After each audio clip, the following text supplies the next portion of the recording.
Welcome to the City of Montebello Planning Commission. Today is Tuesday, October 17th, and we'll go through the agenda. The next item on the agenda, it's roll call, if we can get that. Will do, Chair. So I'll go ahead and take roll call. Chair Cuevas? Present. Let the record reflect Commissioner Lomelli will not be in attendance tonight. Commissioner Medina Present.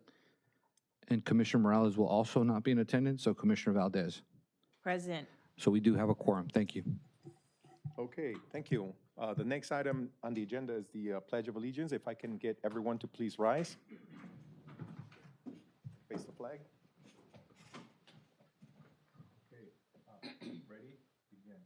I pledge allegiance to the flag of the United States of America and to the republic for which it stands, one nation, under God, indivisible, with liberty and justice for all. Thank you. The next item on the agenda is corrections to the agenda. Are there any? There are no corrections to the agenda for tonight's meeting. Thank you. And the next item is public comments. If someone can please read that paragraph. Will do. At this time, the general public may address the Planning Commission on any items listed on tonight's agenda, including items that are not listed on the agenda that are within the Planning Commission's subject matter jurisdiction. Please be aware that the maximum time allotted for members of the public to speak shall not exceed 3 minutes per person. State law prohibits the Planning Commission from entertaining any discussion on topics not listed on the agenda for tonight's meeting. And please show courtesy to others and direct all comments to the Commission Chair. Thank you. Thank you. The next item on the agenda is staff communication. Is there any? There are no communications from staff. Thank you. Great, thank you. And then the next item is public hearing.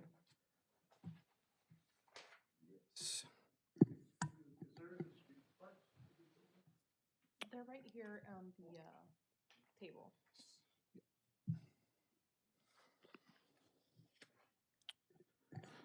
So, Oh, sorry, item number one. Yeah, go ahead. yes, Chair. Item 1 relates to a zone variance request regarding fence height requirements for property located at 1741 Appian Way. Grace Hayashi will provide a presentation on this item.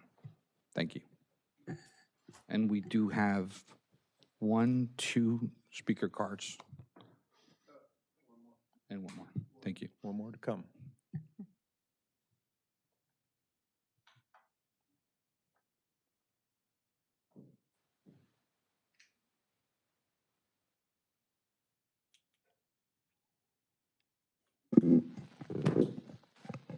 Okay, good evening, Chair, members of the Planning Commission, and the public. The request before you is a zone variance, which will allow Brian Oshima, on behalf of the property owner, Tracy Kitagawa, to deviate from the R1 development standards to allow for a deviation of the fence height requirements, ranging from approximately 2 feet to 5 feet in excess of the 6-foot limitation located at 1741 Appian Way. As shown in the aerial before you, shown by the yellow star, is the project site. The total lot area of the property is 6,071 square feet, and the property is a single-family zoned residence and is designated low-density residential under the land use element of the general plan. The immediate surrounding land uses are compatible with the proposed zone variance, and it's not anticipated that this specific proposal will have an adverse impact on adjacent or abutting properties. And in attachment D of the staff report, there are letters of support from surrounding neighbors. And the zoning map further illustrates that to the north, south, east, and west of the subject property, outlined in red, are other residentially zoned properties. So here, the blue is pointing to the view from the east side yard, the top right photo, and the view from the east side neighbor looking west onto the subject property, which is the bottom right photo. And the applicant is seeking to deviate from the R1 zoning development standards that is contained in Montebello Municipal Code Section 1710-130 as it applies to the design and height requirements for walls, fences, and gates. And the proposed zone variance request would permit only the east side wall of the project site and allow for the deviation. And the owner essentially wants this fence to proposal request because they've never felt comfortable spending time outside with her family since her dog was attacked by a coyote in February of 2023 prior to the installation of the fence extension. And since this situation and knowing herself and her family could potentially get attacked by coyotes, the fear of what could occur was depriving her family from being able to enjoy outdoor activities in the privacy of their own backyard. And after the installation of the fence extension, the family has been able to enjoy their backyard like other neighboring properties, as it brought a sense of security. To ensure the installation is structurally sound, both the applicant, who's a certified California architect, and a structural engineer have checked the fence as a preliminary review.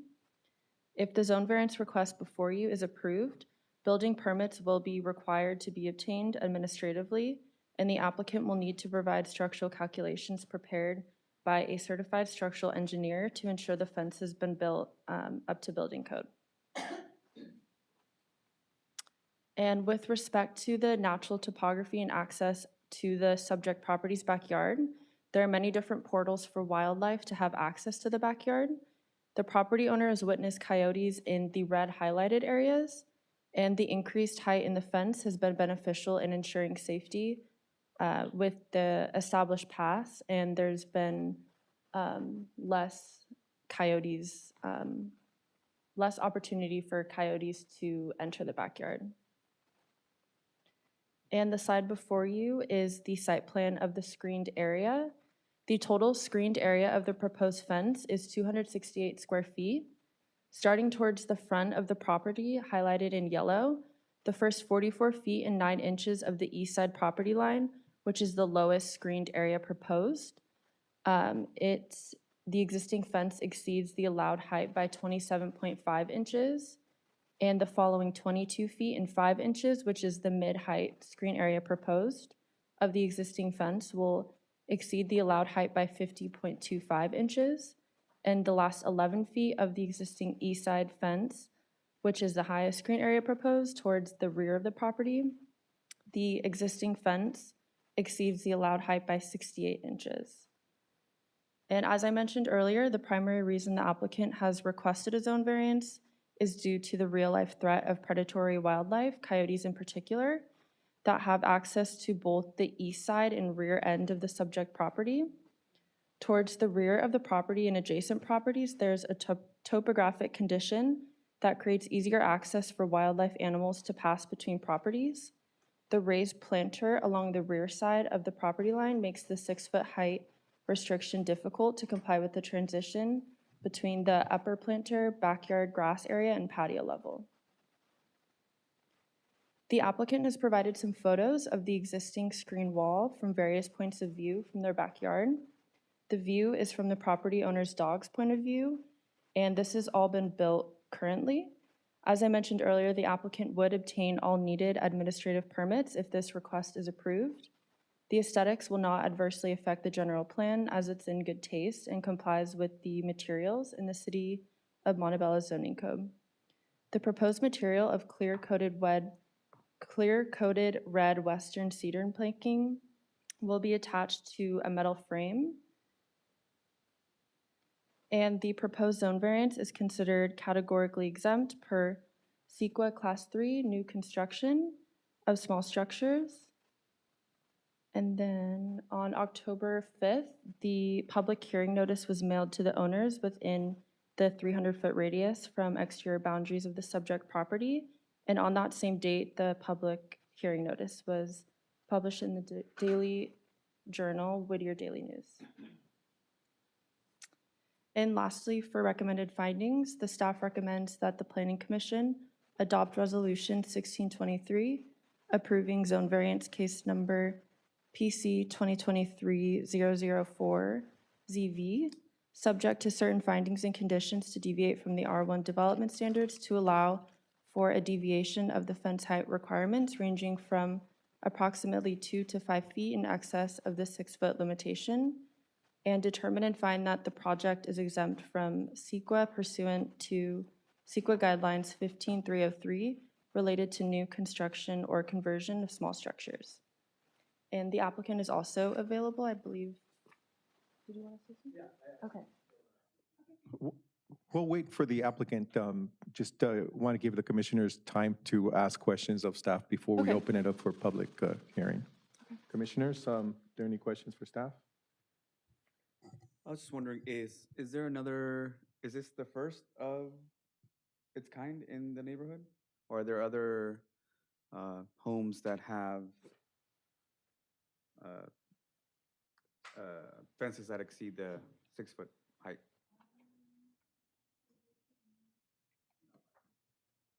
I don't think so. I think this would be the only property that does have the deviation. I see. And I noticed that the home is,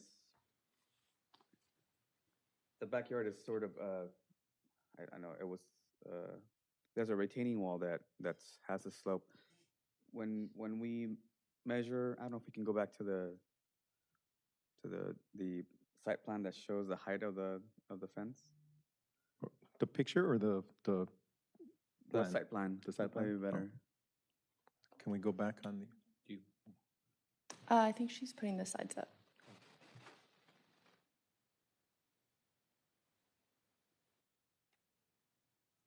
Oh, did we pass it? That's it, right? That's it. So it looks like towards the back, the home slopes up. Yeah, like the backyard, the planter in the back, it's raised, so it almost has more access from the slope behind it. I see. Is it because the upper slope is elevated and that? Yes. Okay. Mhm. So I'm wondering, where are we measuring the height of the fence from then? So if you see on the side, when it says it's, Maybe the picture will show it better. Yeah, sorry.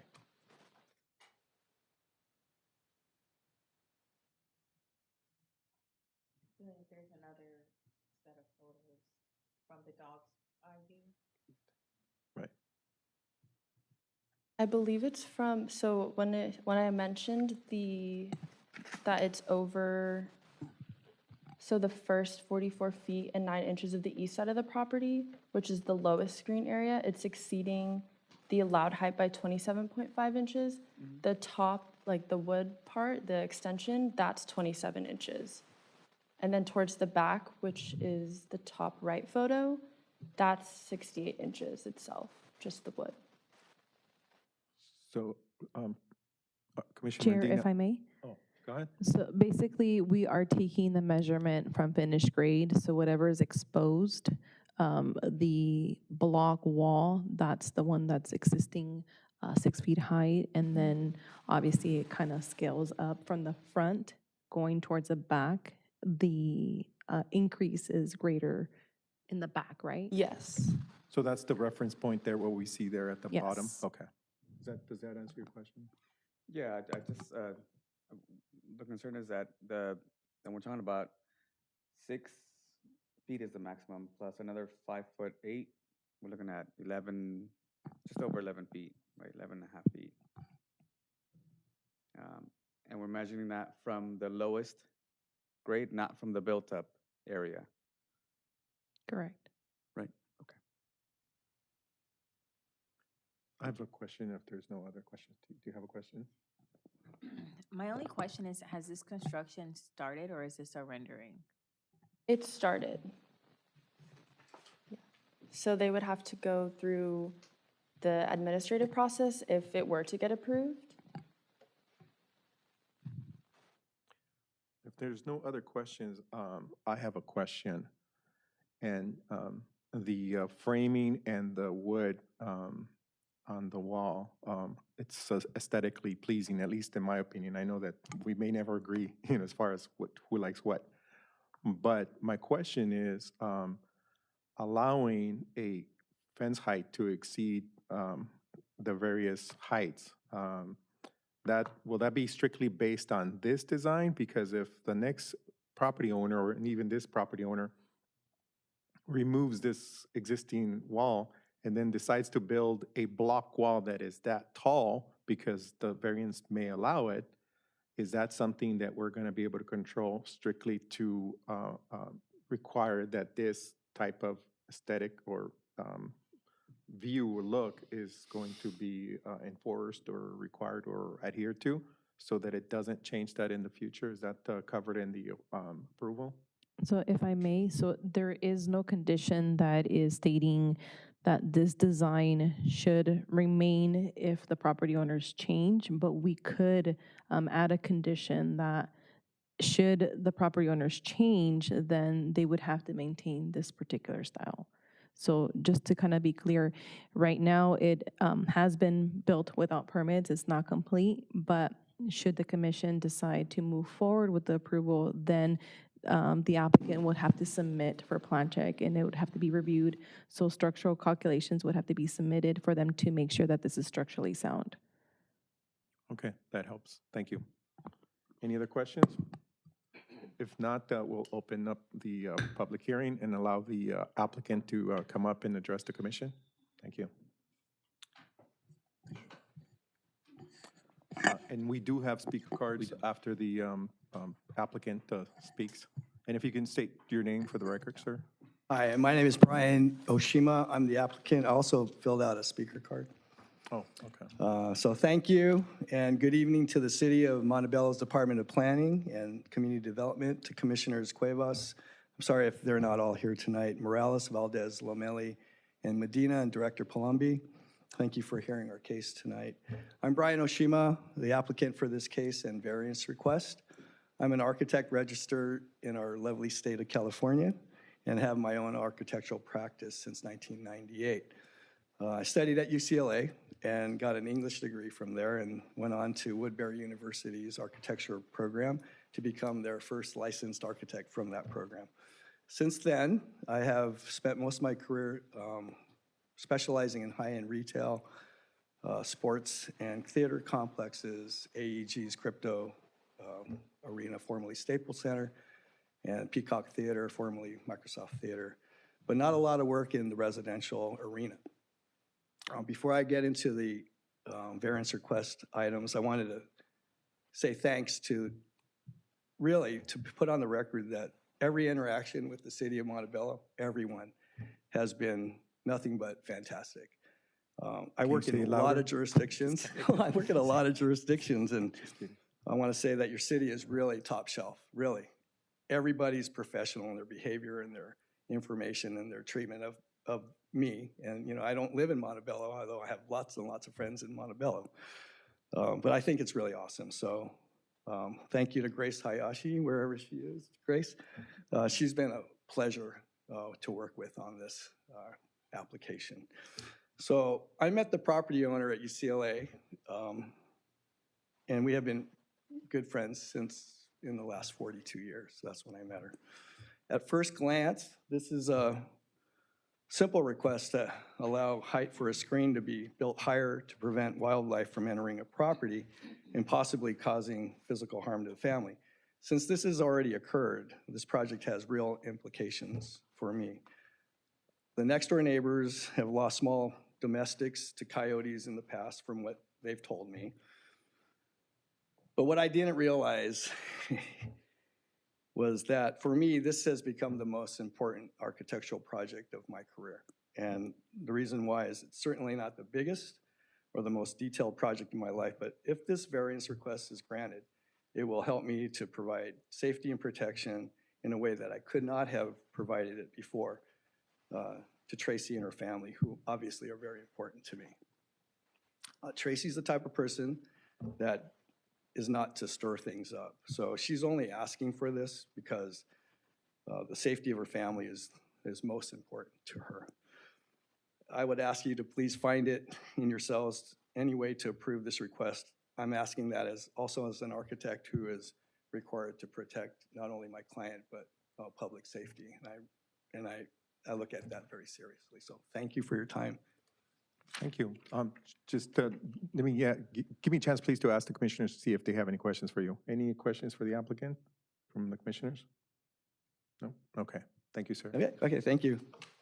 All right, our next speaker card. Yes, the next speaker card we have here is for Tracy Kiragawa. I'm a little bit nervous, so. Okay. But good evening, and my name is Tracy Kitagawa. I'm the homeowner of 1741 Appian Way.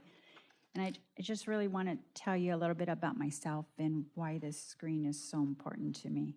So I'm a single mom, working mom. I have one son, Todd, and an 11-year-old cockapoo, Chloe. And I bought my first home here in 25 years ago. But in July of 2020, as I moved to my current house, thinking I had found the perfect home to grow old in. It has a bedroom and a bathroom on the first floor, a large flat backyard to relax in, and a quiet neighborhood with wonderful neighbors.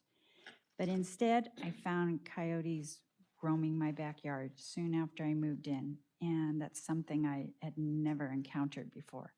I have a raised planter in my backyard, and apparently it's like an open walkway for coyotes to wander between my home and several houses on my street and the street behind me. I've tried to coexist with these coyotes. I follow the tips on the neighborhood coyote program that's on your website. I don't leave any food, water, or trash outside. I removed all my shrubs and my fruit trees. I installed motion sensors, floodlights, and cameras, and I always go outside with Chloe. But then on Saturday, February 25th of this year at 4 p.m. in the afternoon, everything changed for me when Chloe was attacked in my backyard by a coyote. It must have been hiding in the bushes along that walkway, because I didn't see it when I went inside to go grab something out of my house. But she cried out, and I ran outside screaming. The coyote had jumped back into my neighbor's raised planter, and then it just stopped and stared at me. So I kept yelling until it ran and went between the houses to the street behind me. I don't think I've ever been that terrified in my life. And I don't know if any of you have any pets, but the thought of Chloe being carried away in a coyote's mouth and, eaten alive is still what I see when I think of that day. We were just really, really lucky. It could have turned out so very differently, and I would have been devastated to know that my decision to go inside for just a minute was the reason why Chloe was injured or worse, killed. After that day, all I could think of was, how do I protect my family and keep the coyotes out of my yard? I no longer felt safe playing ball outside with Chloe or just sitting outside enjoying the sun. The screen seemed like the only solution to stop the coyotes from just walking or jumping into my backyard. While it's not 100% coyote-proof, the screen does make it more difficult for them to gain access into my yard, and since it's been there, I've only seen one coyote, and it actually jumped from the yard behind me up onto the wall, and I scared it away, and I just haven't seen any since then. And as you probably already know, the coyote situation today is not the same as it was 20 years ago. The coyote population continues to grow, and sightings are just more common. So this screen is doing exactly what I hoped it would do, is keep the coyotes out of my yard. It's also very beautiful. It's in my backyard, and it's not visible from the street, and it's not blocking anyone's view. And thank you for taking the time to hear my story, and I hope you can understand why this screen is so important to me and my family. My fears are very real, and I hope you will help me keep my family safe from these coyotes and allow me to keep this screen. Thank you. Next speaker. Yes, our next speaker is William Villalobos.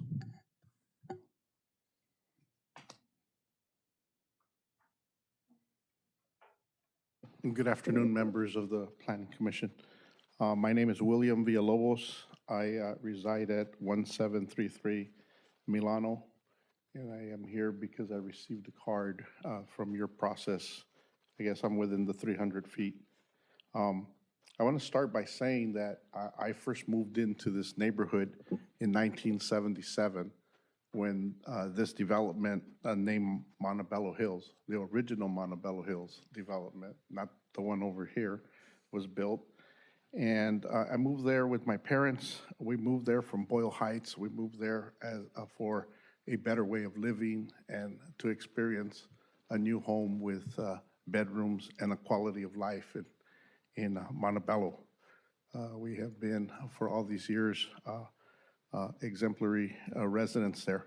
In 1980, after a 100-year rainfall, the hillside along Vale Avenue slipped, and due to the amount of water captured by the expansive clay soils, that hillside slipped onto Vale, and it had to be closed.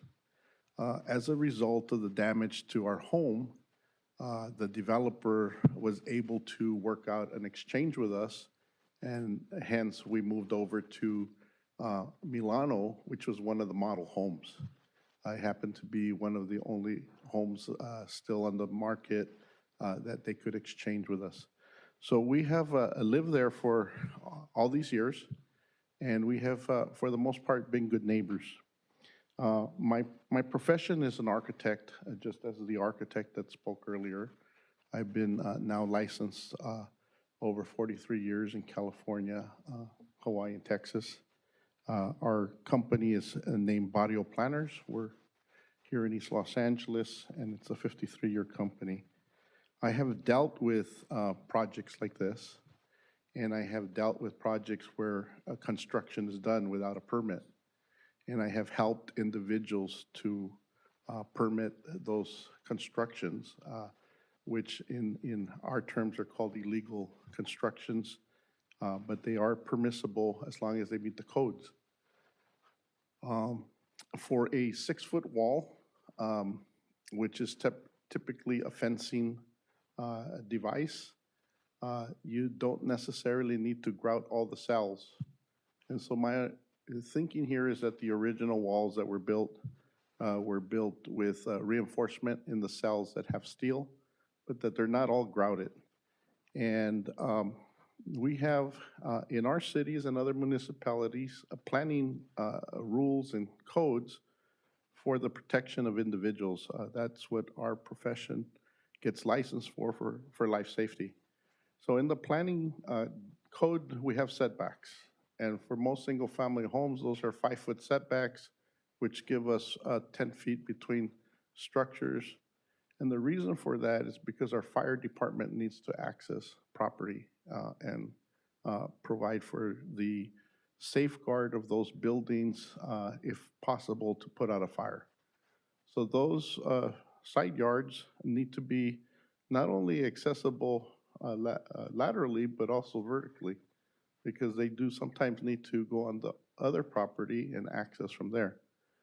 The other thing that we have setbacks for and access to properties is for our police department for safety. And so they need to be able to scale a wall or a fence, and typically 6 feet is a safety, and that's why our code is written that way. The only other institutions that I know that have walls that are higher than 6 feet are schools, for example, for the safety of children. They're allowed to go 8 feet. And that's the rules under the Unified School District and the state architect. And then public facilities, essential facilities like our police department that sometimes has 10-foot walls or 10-foot fences for the incarceration of holding of prisoners. So I know that the city wants to work with this property owner. I know that there was loss of life to an animal, but at the same time, we have to be concerned with our wildlife. And in our neighborhood, there's possums, there's raccoons, there's the muskrat that's an endangered species, and other animals that are roaming through the night through our properties. And the possums, they hang in the tree at night, they come out, they walk on the tops of the walls. And as humans, I think we need to coexist. I believe I was reading through the city's website today. The Sierra Group is very concerned with the treatment of animals. You have your own written neighborhood program on coyotes. And so I think that if we approve this variance, at first I was coming here thinking that you were changing the code, but from what I understand is it's a variance for the specific one instance. And if we approve it, we're setting a precedence for everyone else in this neighborhood as well as the city to be able to do this. And in looking at the photos, the vertical height to the property in the rear is approximately 12 feet, 6 feet to the planter and another 6 feet of wall behind there.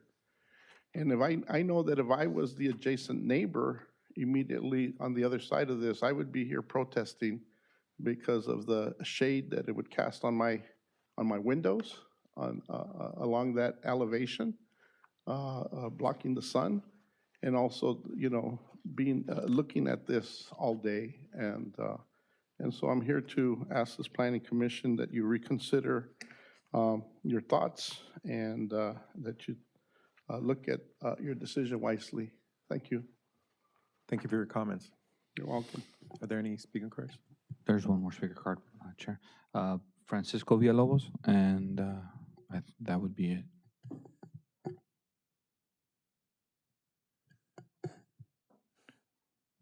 Three minutes will begin now. 3 minutes. Minutes? Three. Okay, thank you. My name is Francisco Villalobos. I'm a resident here in Montebello. I reside in 1736 Milan. I would suppose, a neighbor that shares the same concerns about the wildlife.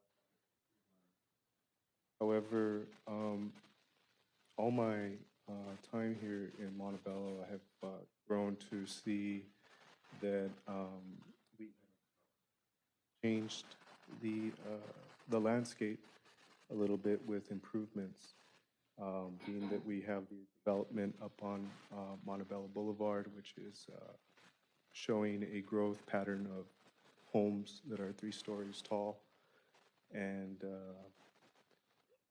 engineering that the city hasn't seen since its development. The concern with the wildlife has shifted dramatically because of those developments. And Montebello Hill, where we live, has been inundated by the development, by the recourse of the wildlife. In the state of California, wildlife is protected, and its thoroughfare and its path, its rite of passage is protected. And I haven't seen any adjustments that could be made physically from the present developments that has changed anything about wildlife's passage. My education is in civil engineering, and I know a great deal of how changing a wall's integrity or its height limit to a design and plan community could change the geology dramatically. We decide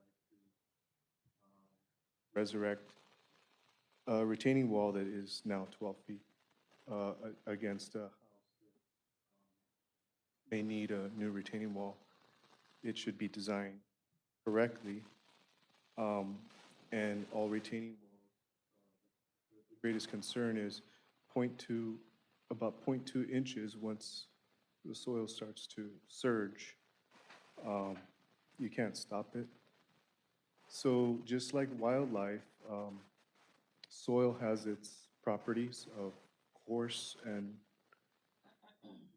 out, and any deviation and its settlement presently in our community up in Racket Mountain, and which is already developed, could change. If you can please complete your statement or your. My 3 minutes statement are up. is maybe the city council should re-examine this and consider the risk.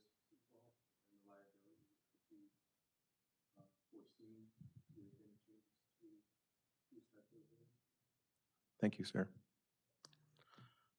Okay, well. Good idea.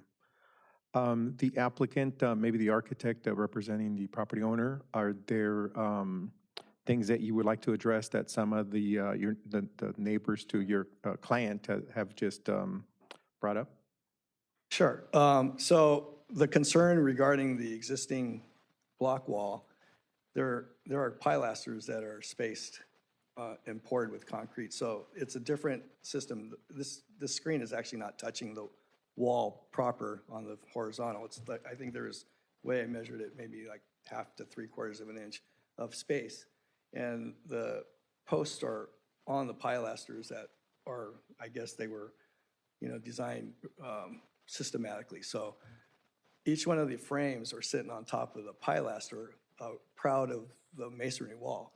So it's not. And then the other thing is at the very end of the, what your question was about the raised planter. So from the raised planter to the wall behind the wall is about 6 feet, and this wall is a bit lower.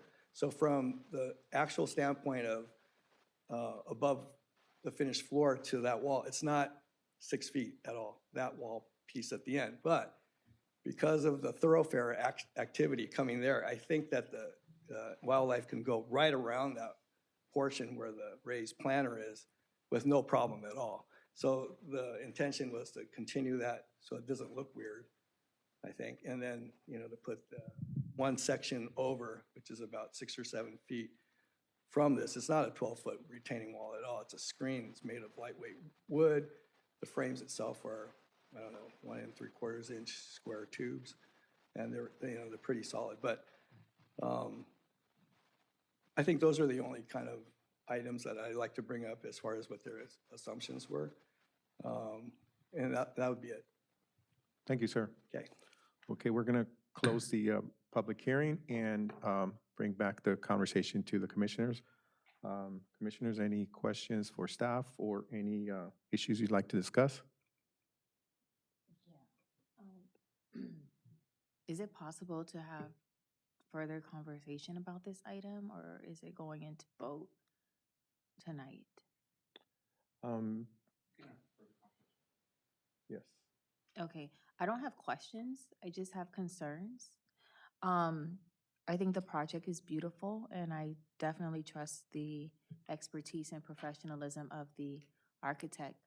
My one concern is the precedent that it'll set, because if we do approve this variance, which will be almost double the height requirement, what type of precedent is it going to set for other neighbors that may have the same intention and may not have the resources of an architect to develop a plan that is acceptable to code? And also, like my colleague mentioned, different people have different perspective on what's aesthetically pleasing. So what type of walls are we going to have, and how is that going to impact your neighbor? Because I see that the wall extension is not visible from the street. So those are my only concerns for future considerations. Good comments, good questions. I have also comments and questions. And I'm looking at you, Director, sorry, because you'll probably be the one kind of addressing some of my questions also. I think part of the recommendation, besides recommending for approval, is that that the wall be reviewed by plan check, which is building safety, with a permit issued, which means that a lot of the soils, issues, a lot of the overturning. Oh, I'm going to start using a little engineering, terms here, because myself and Commissioner Medina are both engineers. And we both actually, he doesn't work for the building department anymore, but I still do. the structural integrity of the wall would, of course, be reviewed by building safety in terms of, at that point, adding that light weight to the top of the wall. Maybe the weight would not be a concern, but wind loads could, put a force on that wall. But if you can kind of maybe address that issue, that all of this will be reviewed by building safety, if you can kind of clarify that? If I may, absolutely. Yeah, there will be a process, a plan check process associated with this, if it is ultimately approved, that would require our building official as well as, the appropriate engineers to review the structural integrity of the wall to ensure that it's structurally sound and that there would be no, issues with, as you mentioned, wind or soil. So that would be something that we would look at as part of the permitting process going forward. Thank you. And the other comment that my colleague here mentioned was about starting a precedent for this. If we can clarify that maybe this is on a case-by-case basis, and we're not changing the code, we're not changing the rules. This is a special project that requires, a unique evaluation of the surrounding, the site conditions, and the requests being made. By allowing this, if you can clarify, if that's going to be now allowed everywhere. Yes, I will absolutely clarify that. So a variance allows deviations from our existing code requirements, as this case does. However, the variance does run with the land, so it would be site-specific, and any other property owner, within the city that wanted to do something similar would have to go through the same process and under the same scrutiny that the applicant is going through now. And the same site conditions that for that site would have to be evaluated and reviewed. That is correct. Okay. Okay. Thank you for clarifying that. Are there any questions for staff or comments? Yeah, I just have a question or perhaps a comment. I'm wondering if, as part of the plan check review, the fire department will also be engaged. I know this is sort of atypical, so. Yes, That's a good question. yes, it will require fire department review as well. Yep. Okay, thank you. Any other questions? Okay, I know Commissioner Valdez, right? You indicated probably having future conversation, or does that kind of help you kind of formulate a better position or better understanding as far as the request before us is, and maybe, your position? I don't know if we want to entertain a motion at this moment to take a position on this request.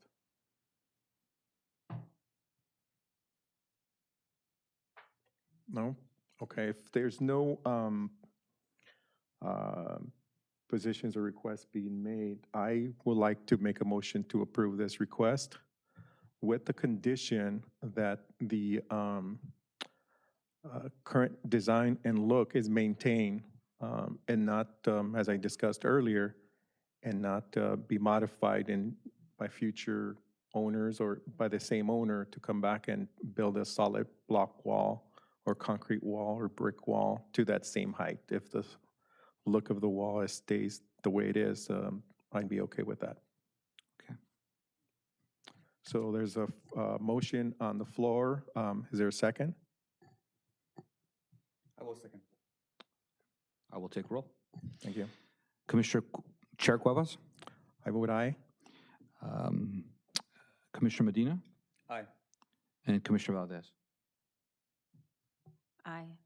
Okay, that is approved, 3-0. Thank you. Thank you. Thank you. Moving on to the next item, item number 2.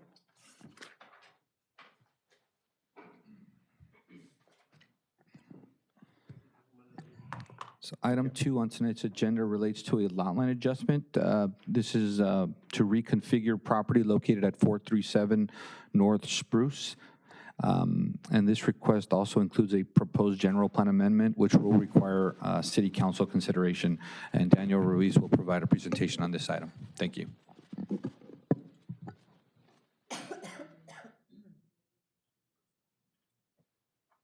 Good evening, Chair, members of the Planning Commission, and the public. Tonight, I will be presenting case number PC-2023-0012-GPA-ZC-LLA for a general plan amendment, zone change, and lot line adjustment application, which will allow Stephen Rounds to reconfigure the lot lines as well as to change the general plan and zoning designations for the two lots located at 437 North Spruce Street.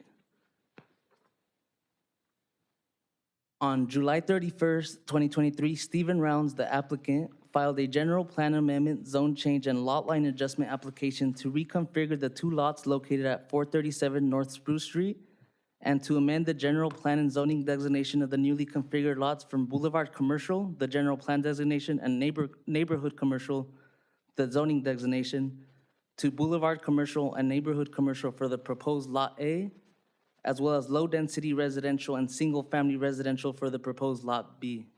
And to clarify, both Planning Commission and City Council action are required for the general plan amendment and zone change, while the lot line adjustment only requires Planning Commission approval.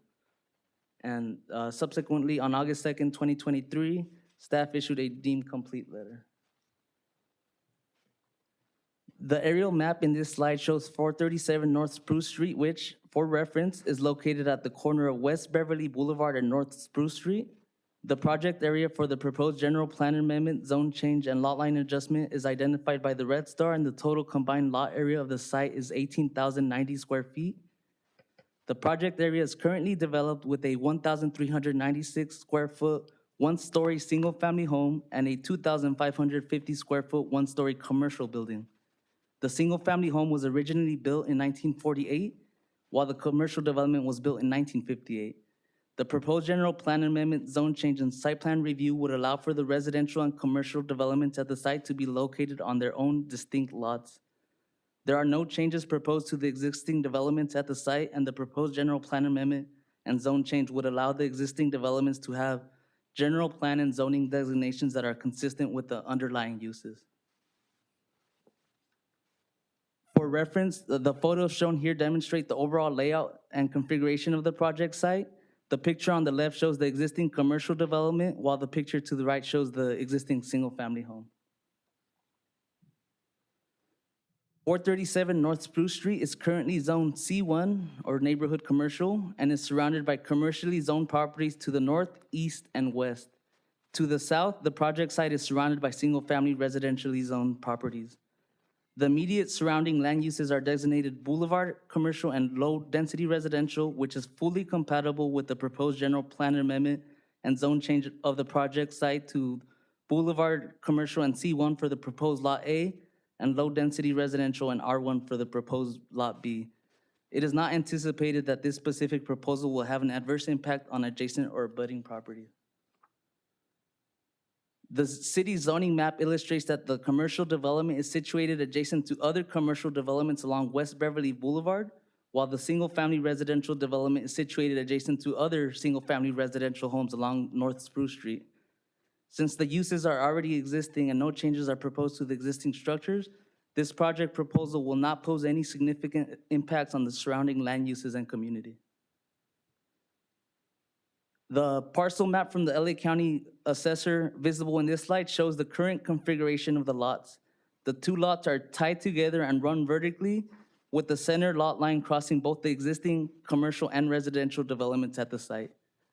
Just for clarification, normally you wouldn't be able to propose something like this based on the current configuration, so adjusting the lot lines would allow the underlying uses to be consistent with the zone.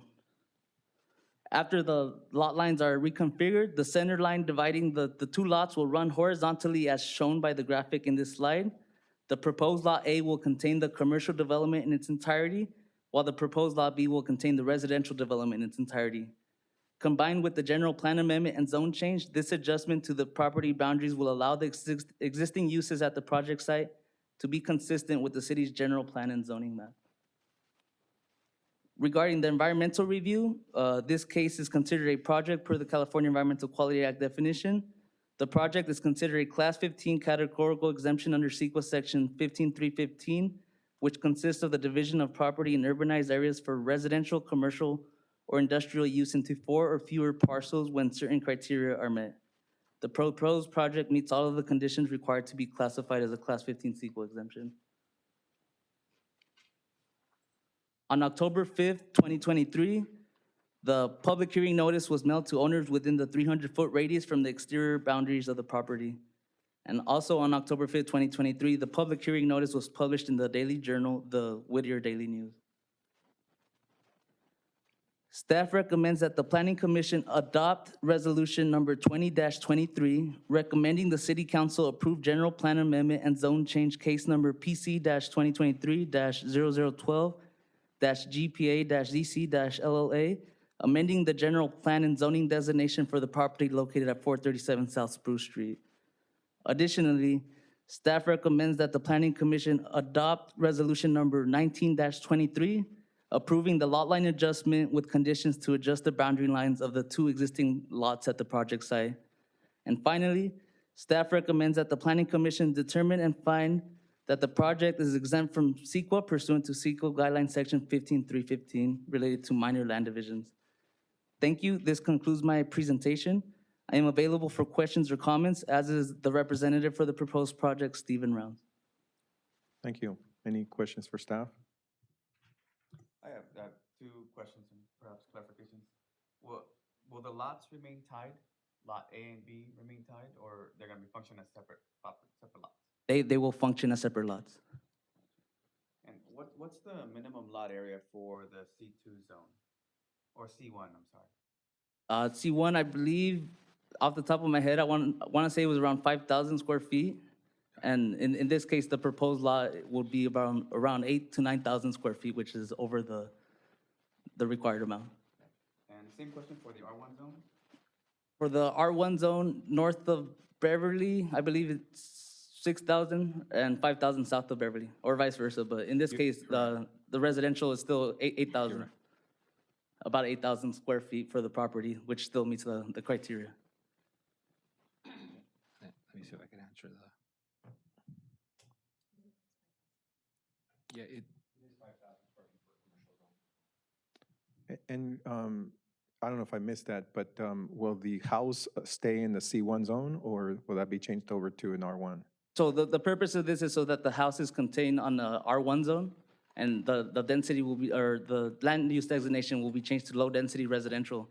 So the house, the single-family home will be zone R1, single-family with the low-density residential, and the other portion, the commercial part, will remain as C1, neighborhood commercial with the boulevard commercial land use designation. Makes sense. And if I may add, Chair, and I think this will answer a question. And correct me if I'm wrong, Daniel, but we were unable to locate a lot tie covenant for the property. I think the county shows it as being tied, but there's no covenant that was recorded, which I think raises the question as to how ultimately this happened, but this is going to correct that, so. Makes sense. Oh, good catch. Okay, thank you. If no other questions for staff, we'll open it up for the public hearing and allow the applicant to address the commission. Thank you. I don't believe he had anything prepared specifically, but if you have any questions for him. If he wishes to speak, he's got the mic now. If not, that's okay also. Yeah, well, thank you. I'm Steve Rounds, and I am the applicant. And thank you to the commissioners and the director, who we're friends at this point. We've been through this so many times. If I may share a funny story. During COVID, Mr. Rounds came up to my window as I was coming to a planning commission meeting and knocked on the window, and that's how I found out about his issue. So, yeah. Yeah, outside. Yeah, I was outside the building. Hello. Yeah. But just, my grandparents bought this property in 1948. They moved from Pasadena down here to Montebello, and they didn't really have huge educations. They didn't know that they were buying commercial lots even. And basically what happened was they decided on the back end of these 2 lots, they were going to build their home. And eventually 10 years later, their neighbor was a businessman and a contractor. And he says, well, you know, that empty lot at the front there up against Beverly would make a great office building. And so he built it for them on the condition that one of the 2 units in that commercial building he could use as his office. And that's how this came to pass. We found out through a long story that I'll won't go get into. But we found out that basically, if you want to think of it this way, you had two lots like this, but you had a home and a building like that, which caused problems. This is to rectify all that. And I think that Daniel did a great job of explaining exactly what this will do. Nothing's changing.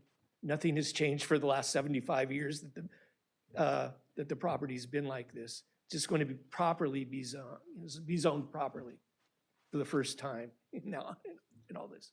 Makes sense. Thank you, sir. Okay, any other speaker cards? There are no other speaker cards. Okay, thank you. So we'll close the public hearing and we'll bring it back to the commissioners or the commission. Any comments? Any, do we want to entertain a motion? I'll go ahead and motion to adopt the general plan amendment, zone change, and sorry, it's two parts here, The lot line adjustment. the lot line adjustment. Is there a second? I second.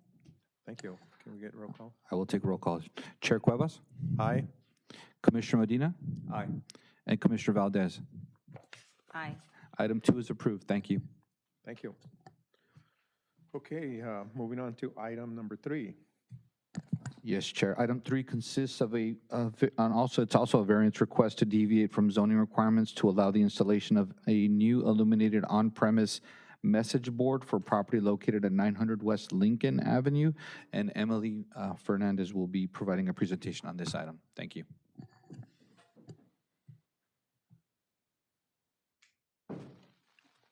Good evening, Chair, members of the Planning Commission, and the public. The proposed zone variance will allow a new internally illuminated pylon sign with an electronic LED message board to be located at the Holy Cross Armenian Church at 900 West Lincoln Avenue. So the project site is located west of Taylor Ranch Park near the intersection of Lincoln Avenue and North Montebello Boulevard.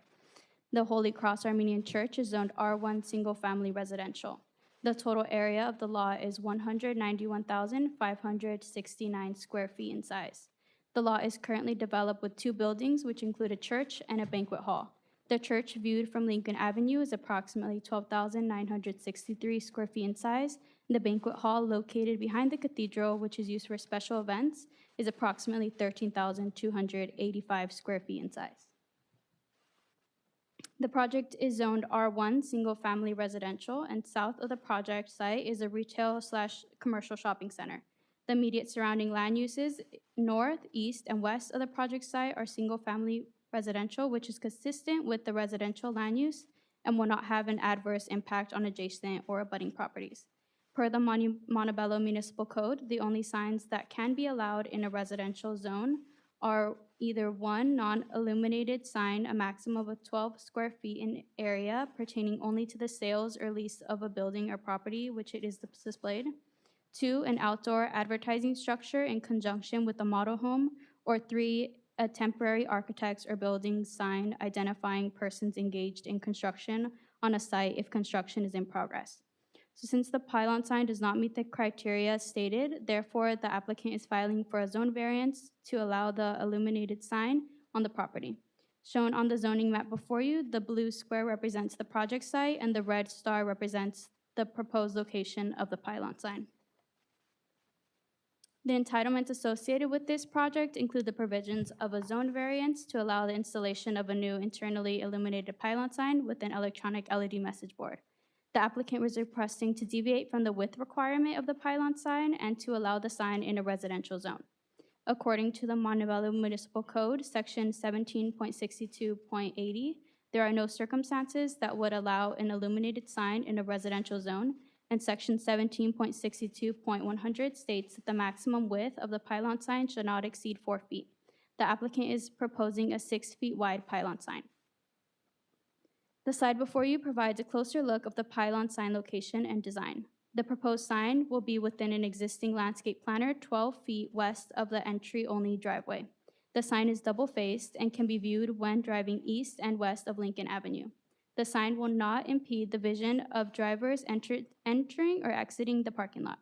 The Montebello Municipal Code states that pylon signs shall be located a minimum of 25 feet from the lot line of a residential properties. And the sign will be located 130 square feet from the nearest residential property. Located 5 feet from the property line, the pylon sign will be constructed of aluminum with a light text coat finish and paint to match the existing building color. The message board will be a dual full-face color LED display unit installed on a 4 feet base support. The proposed sign will have a total sign area of 39 square feet per individual face. The sign will include a custom fabricated cast bronze donor plaque as shown before you. The proposed request is categorically exempt per the California Environmental Quality Act, per Class 11 of Section 15311 pertaining to accessory structures. Class 11 consists of the construction or replacement of minor structures accessory to existing commercial and/or institutional facilities, including on-premise signs.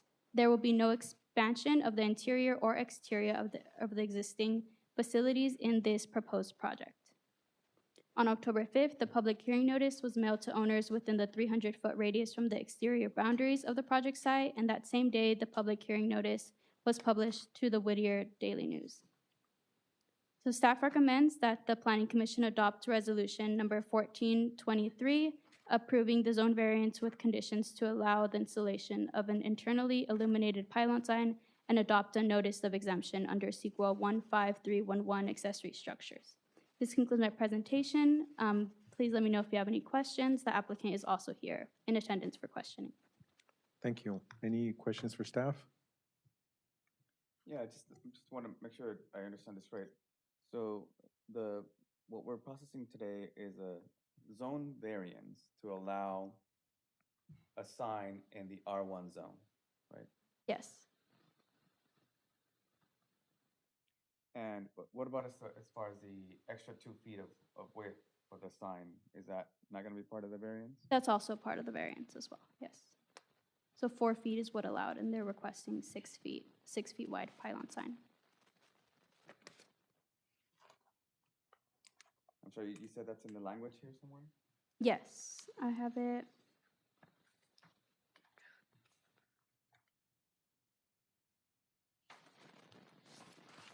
So the width is in section 17.62.100 of the Montebello Municipal Code.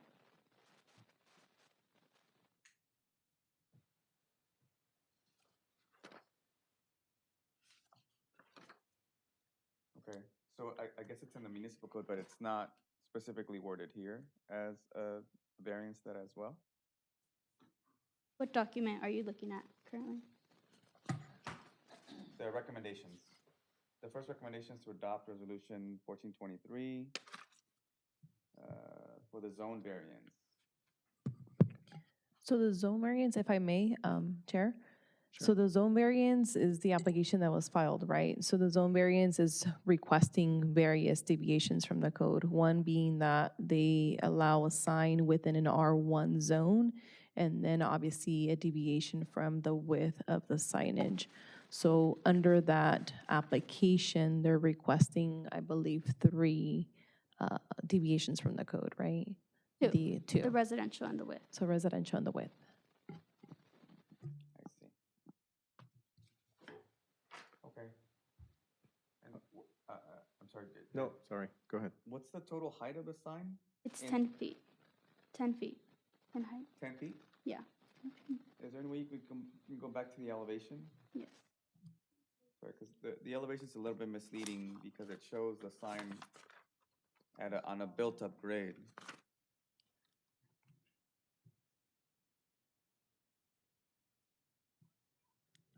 So I can see looks like 10 and a half feet to that built-up grade, but what is it to the bottom of where that person is? Oh, the sidewalk, you mean? Like, Yeah. oh, I see. Can you actually show the photo rendering? One side. Yeah. Oh, that one. Yeah, I mean, it's the same question. It looks like it's built up. It's sitting on top of a mound, right? Oh, it's in that planter area, right? Yeah. Yeah. I'm wondering what the Maybe total if height the is. Be applicant significantly more. From the sidewalk or from the driveway, right? Right. You're asking, yeah. So from here to here, what is that? So it's the applicant. The house? It's like 2 May- stories? Maybe the applicant That's huge. can help clarify that.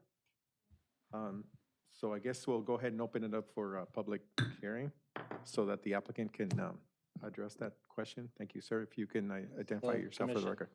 record. My name's John, I'm with Blake Sign Company, and we designed the sign per the request of the church, and the church is here if you have any questions as well. As far as the question about the height, it is approximately about 3.5 feet of additional height. The level that the sign is being installed at is the level of the parking lot that we're going to be working from, but the street does drop down, as you could see in the rendering. So there's some additional height there, and obviously there's a fence there that we're trying to be clear of. I believe the 10-foot was a code, an allowance of the code. So we weren't, I don't think we exceeded that. We're only asking for the width.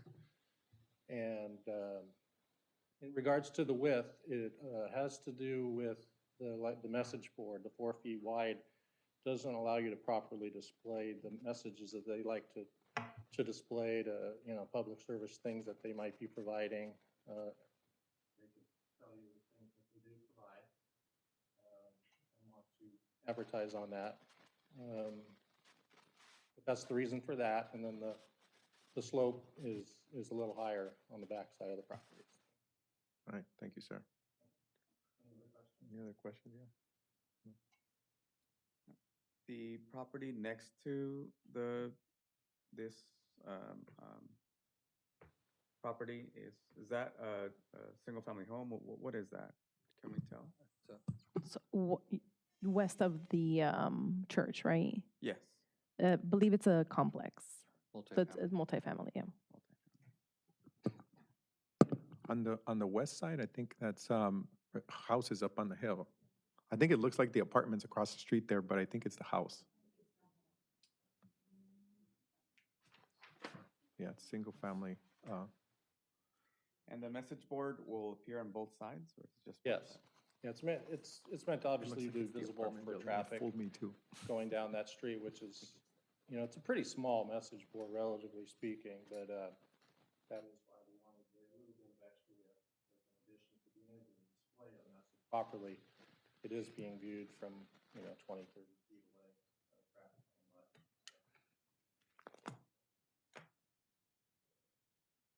Any other questions?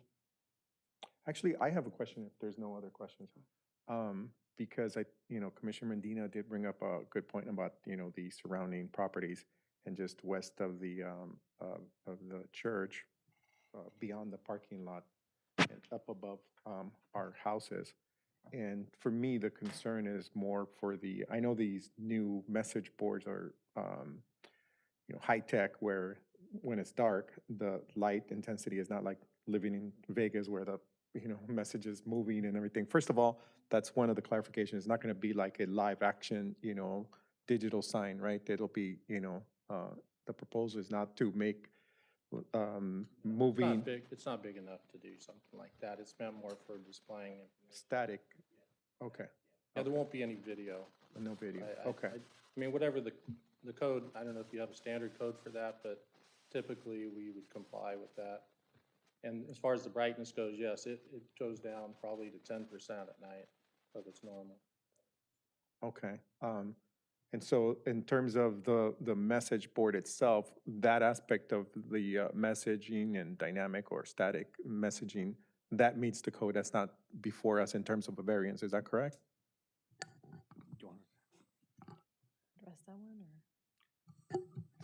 So my understanding is that the code reads that there shouldn't be, it's prohibited from like flashing, trying to think of the other prohibitions, but flashing is one of them that it doesn't allow that.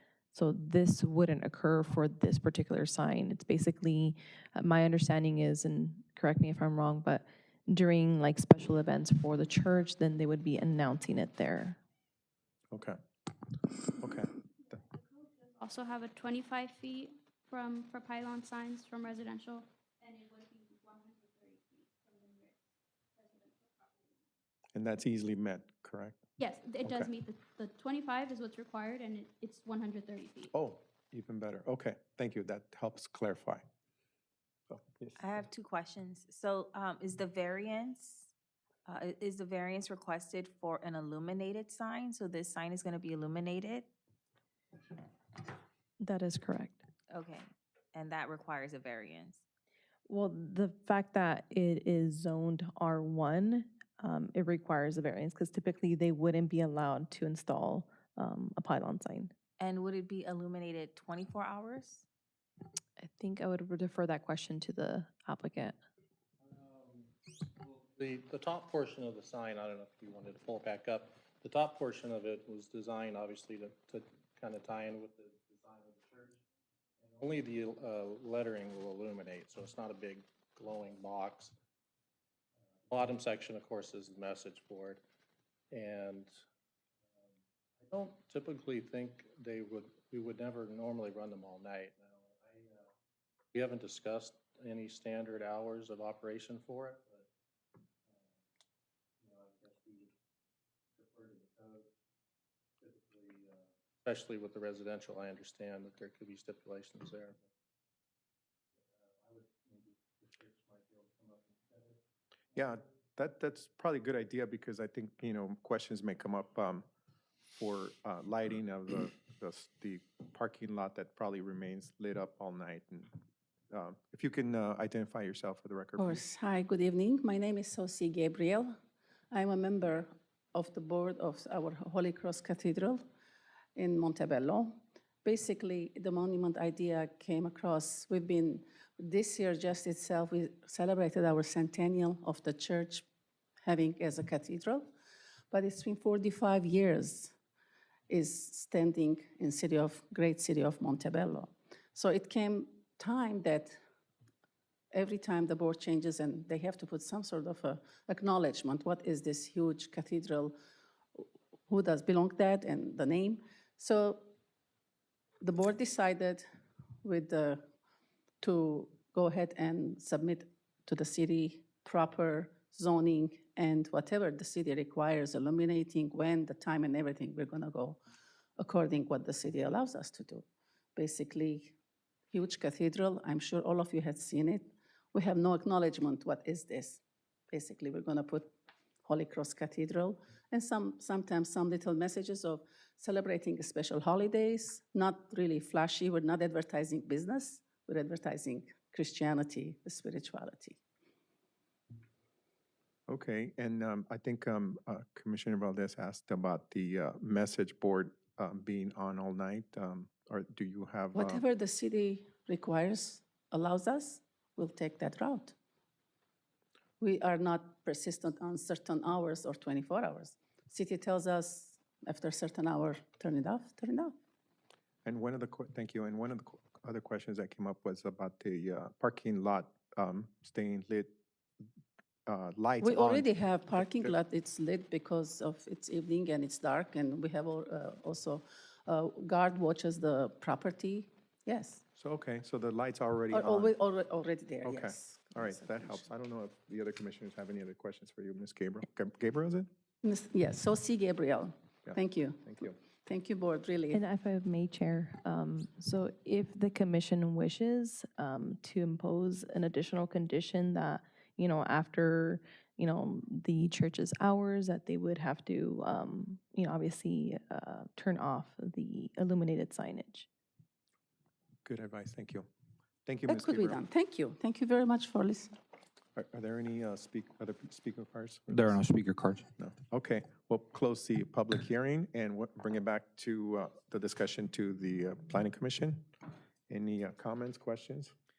I guess I just have another question. What are the notification requirements? What is the distance for notification requirements?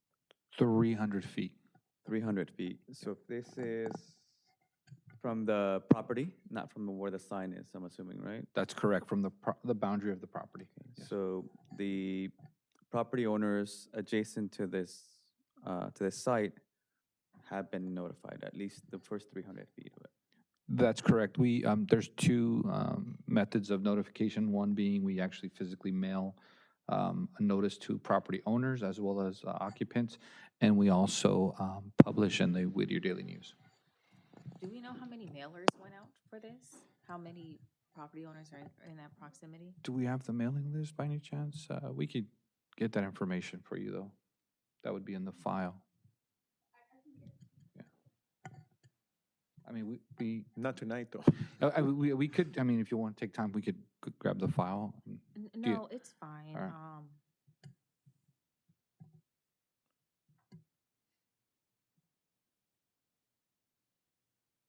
All right. Commissioners, I would propose that perhaps we continue this item to figure out a good uh, uh, term of operations, good conditions. I'm also looking for some clarification on the height of the sign. I'm concerned that while it's being called out as 10 feet, that we're looking closer to 15 feet. And that would be the only sign along that corridor. The commercial lot across the street doesn't, at least in my last Google view, doesn't show any signage. And the remaining of that corridor is strictly residential as well. So I want to make sure that we give us a little bit more thought. I don't know if we can perhaps continue this item to revisit it on the next.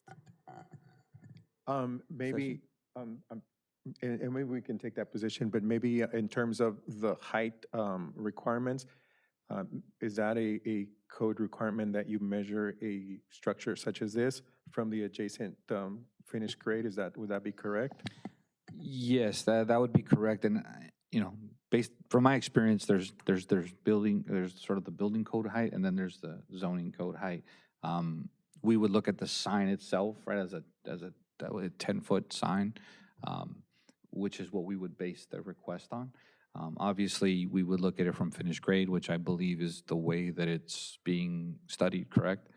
Yeah, so Okay. you are correct in that aspect. Thank you. And I think they did mention that the joining grade to the sidewalk is probably about 3.5 feet, so if that helps. And I'm not, trying to discourage you to, table this or move this back for consideration in the next meeting, but, if that helps kind of address that for the time being and kind of focus on the other standards that you may want to consider for the next time we meet, that's okay. And being that there's two of you that would like to, postpone this to another future meeting to have more clarification and further discussion on the, the request itself, would it be appropriate to then request someone to make a motion to table this for the next meeting? Is that maybe legal counsel can advise us on that? If I may, I think we would just need to table it to a date certain, meaning the next meeting, to preserve the public hearing notice. Oh, okay. So otherwise, if Sorry to steal your thunder. No. It's perfect. Yeah, he's right. So a motion can be made to continue this item to the next meeting or whatever date, as long as, like the director said, there's a date certain to preserve notice. Okay, otherwise we'd have to re-notice everyone, notify everyone. Okay, thank you for No that problem. help. Does that help, commissioners? I think so. Yes, I do think it would be appropriate. Well, I would like to move to table it for further discussion. One of the concerns that I do have is the actual height of the structure, given that it is on an elevated plane. I think the intent and purposes to have those height requirements is like the complete height. I would also like to make consideration for the residential area. This is R1. I don't think that that an illuminated sign is appropriate for a residential area. So I would like to give more thought and consideration to that. That's a good comment. If I can recommend then, based on, what you just stated, that maybe we can give the applicant, the opportunity to think about what you just stated in terms of your concerns, and maybe come back prepared to address those so that we can further evaluate, what they propose in terms of, the time of when this is going to be on? Okay, all right. I probably don't need to open public hearing again if, you know, if the applicants are here before us, right? And can hear this. Oh, Did you close the public hearing? I did. that's fine, that's fine. Okay, Yeah, so we could just Make a move on motion. to the motion. Exactly. Yes, thank you. awesome. Okay, so is there a motion on the floor that, for us to consider? I'll go ahead and motion that we, I don't know if the right word is, would be to continue this item to the next meeting to allow the applicant an opportunity to provide the gaps in information that we're looking for to make a good decision. And just for clarity from staff, what we will be doing is working with the applicant to obtain additional information on, you know, illumination. We'll look at the code to see if there are any requirements from grade measuring height to make sure we're clear on that. And I think that covers, and I also just want to make one clarification. It is an R1 zone, but it is not a residential use. And as our staff mentioned, it does meet the distance requirements for this type of signage to be separated from the nearest residential use. So I just want to make that clear. And on that note, Joseph, what were the conditions for the development of the site? So we would have to look at, there is a conditional use permit, Emily, we have that file. We can look at the conditions of approval and we can update the commission, but we do have that information. Yeah, if we can include it as part of the package for the next meeting. Sure thing. I'd like to have an opportunity to look at what conditions led to the approval. Absolutely. Or more specifically, if I may, I don't want to, you know, put words in your mouth, but more specifically in terms of signage and what was considered back then? Yeah. Okay, got it. If that helps. Got it. Okay. Thank you. Okay, so there's a motion on the floor. Is there a second? A second. Okay, we I'll got a take- motion and a second. Chair Cuevas, Aye. Commissioner Medina, Aye. Commissioner Valdez. Aye. And item 3 is continued to November 7th of the 2023. Thank you. And for the applicant, you know, you heard some of the concerns and discussions that were made. Hopefully, they were clear enough to help you prepare for the next hearing, to be able to kind of propose something that can then be considered. And by then, hopefully, we'll have more of the commission present to be able to decide on this request. So thank you and good evening. Okay, moving on to the next item. Yes, we'll try to move through these. These are both staff motivated items. So item 4 relates to a proposed general plan amendment, and this is to adopt transportation guidelines to establish a threshold of significance to screen criteria for purposes of analyzing transportation projects and incorporating vehicle miles traveled to determine potential impacts when analyzing those projects. And this is really to make or to bring us in compliance with state law and give the city the ability to certify environmental impact reports. That is, we must adopt these to be able to have the ability to certify EIRs in the future, and we do have an EIR coming up as part of our general plan update and downtown specific plan, so we just need to make sure that we are in compliance. So with that, I will hand it off to Monica, who will provide a presentation. Thank you for all your hard work, too. Mine's probably a little bit longer than that one, but I think he summed it up pretty good.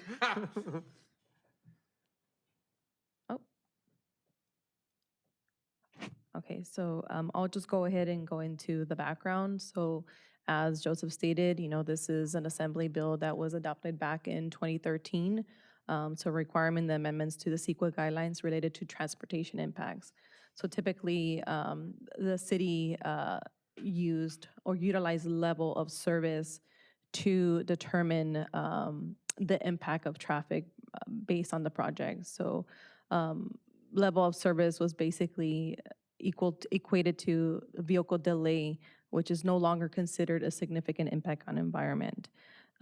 Senate bill provisions became effective July 1st of 2020 statewide, so cities were encouraged to update their own thresholds. So what the city of Montebello did, and several cities partnered with the San Gabriel Valley Council of Governments, which they took part in the San Gabriel Valley Regional VMT analysis model program. The consultant that led the studies was Fur and Peers, hired by the San Gabriel Valley to assist the cities in the analysis. So in order to change the thresholds, we do require city council approval. So we're here today as requiring a recommendation to the city council. So the purpose of CEQA, just to kind of give you some background, is to require staff to review impacts of projects to reduce and or mitigate impacts to the smallest extent possible. So in CEQA, there's 4 types of impacts. You have no impact, less than significant impact, which will typically require the preparation of a negative declaration. They have less than significant with mitigation measures, which will trigger the mitigated neg deck. And then you have significant and unavoidable impacts, which will trigger the environmental impact report. So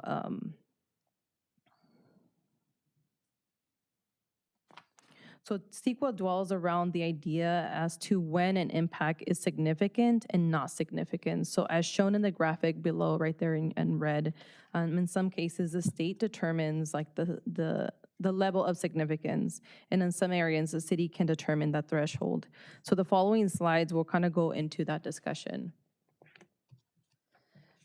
So the Office of Planning and Research, known as OPR, was directed to take a look at different metrics to identify transportation and law establishing vehicle miles traveled, so VMTs. They established that VMTs was an appropriate methodology for measuring transportation impacts. So what is a VMT and how is it measured? So VMT metrics measure the number of vehicle trips generated and the length or distance of those trips. So for example, VMT traveled is calculated by taking the distance of trips by the number of trips per vehicle, or one vehicle traveling 1 mile will equate to 1 VMT. So it's assumed that typically development within port access that is located far and from centers or shopping centers will tend to generate more driving than a development situated close to proximity uses and transit. So the intent of SB 743 was to combat climate change by reducing greenhouse gas emissions, encourage infill development, and improve public health by encouraging infill development and active transportation. So provided to the commission in the staff report as attachment B, the Montebello Transportation Guidelines, which include a section pertaining to level of service. So although SB 743 has determined that level of service analysis is no longer appropriate for CEQA, it does not prevent a city from continuing to analyze delay or LOS outside of CEQA, which is part of the recommendation. So level of service may still be needed as a standalone document for project approval for other transportation planning or analysis purposes. For instance, general plans, impact fee programs, corridor studies, or ongoing network monitoring. So specifically, a transportation study may be needed as a standalone document, which is a requirement of a project approval. So any project that includes level of service analysis, a transportation study shall be required for the proposed project if the following criteria is met. So either the weekend or weekday AM or PM peak hour trip generation or study periods as directed by the city is expected to exceed 100 vehicle trips from the proposed development. Of the projects that will add more than 50 trips during the weekday AM or PM peak hours to any intersection, any project where variations from the standards and guidelines provided in this manual are being proposed or as determined by the city traffic engineer.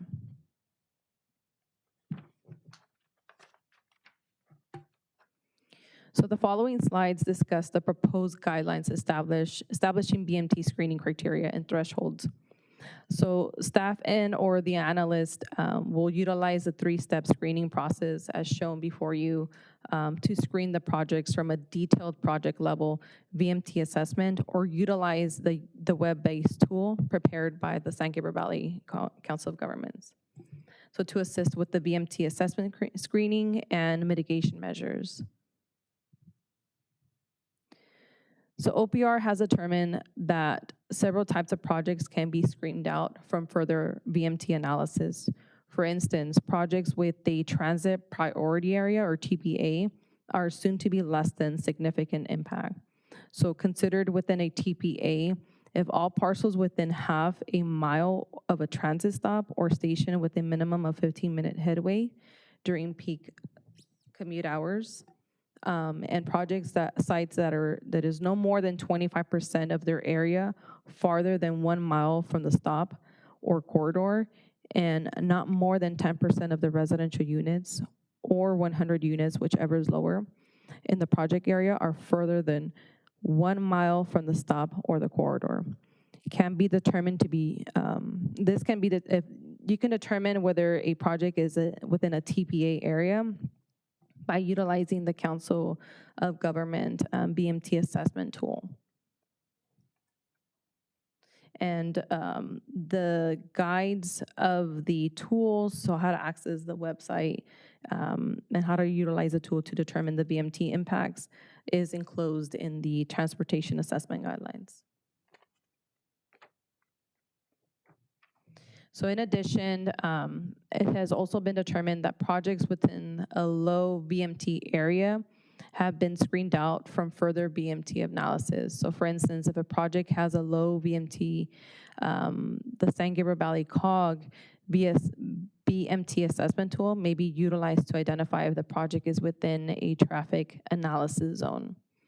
OPR has also determined that the following projects have been screened out for further analysis, which is residential projects that have a home-based VMT per capita that does not exceed 85% of the San Gabriel Valley regional average VMT per capita. Projects such as like office projects and other employment-generated projects that are located within a TAZ area that generates home-based work BMT per employee that does not exceed 85% of the San Gabriel Valley regional average BMT per employee will not require further BMT analysis. So OPR has determined that cities can screen out several project types that are assumed to have less than significant impact as their uses are considered local serving in nature and no further VMT analysis is necessary. So these land use are likely to reduce the distance people drive to get services and goods. So for example, you have retail that less than 50% or 50,000 square feet. Also local parks, schools that are K through 12, daycare centers, those are all have been screened out and don't require further analysis for BMTs. The complete list is included with the staff report package and the transportation study guidelines. So another criteria to point out is when a VMT impact becomes significant. So staff recommends to be consistent with OPR. So residential projects can be considered a significant impact if a plant generates VMTs higher than 15% below the San Gabriel Valley baseline VMT. Also office projects that have or generate a VMT higher than 15% below the baseline, as well as transportation projects that result in a net increase in VMTs. So pursuant to CEQA, the adoption of VMT CEQA thresholds of significance is not a project within the meaning of Public Resources Code, Section 21065, and State CEQA Guidelines, Section 15378. So the VMT thresholds will not lead to a direct or reasonable foreseeable indirect change in the physical environment. The VMT thresholds are administrative activity of a city. So specifically, the VMT thresholds provide guidance to property owners, project developers, and applicants and proponents for determining the significance of transportation impacts of land use projects under CEQA. So accordingly, City Council will consider the recommendation to find resolution exempt from environmental review requirements of CEQA pursuant to Section 15308 of Title 14 of the California Code Regulations. So the project was published in the Daily Whittier Journal on October 5th, 2023. So staff, therefore, the recommendation tonight is that the Planning Commission adopt the attached resolution recommending that the City Council find the action is exempt from CEQA, make related findings that the proposed project is consistent with the Montebello General Plan, and adopt the proposed thresholds of significance. This concludes my presentation. If I could just add one, these guidelines, the proposed guidelines are they're on our website, correct, Monica? Correct. And we are taking public comment up through, I think, November the 8th. So just to let the public know that we are accepting comments on these guidelines. Thank you, and this is to meet a state bill requirement Yes. to standardize this process. Okay, thank you. Any questions for staff? No? Okay, so we have to make a motion to make this recommendation to council, right? Yes. Okay. Can we entertain a motion? I'll make the motion to adopt the resolution. Thank you. There's a motion. Is there a second? I'll second. All right. Roll call. Chair Cuevas? Aye. Commissioner Medina? Aye. Commissioner Valdez? Aye. Item 4 is approved. Thank you. Thank you. All right. Moving hopefully quickly to item 5. Item 5, this item relates, it's a consent item, and it's intended to complete a required compliance review of an approved conditional use permit for an existing bona fide restaurant, and Emily will provide a brief presentation on this. Thank you.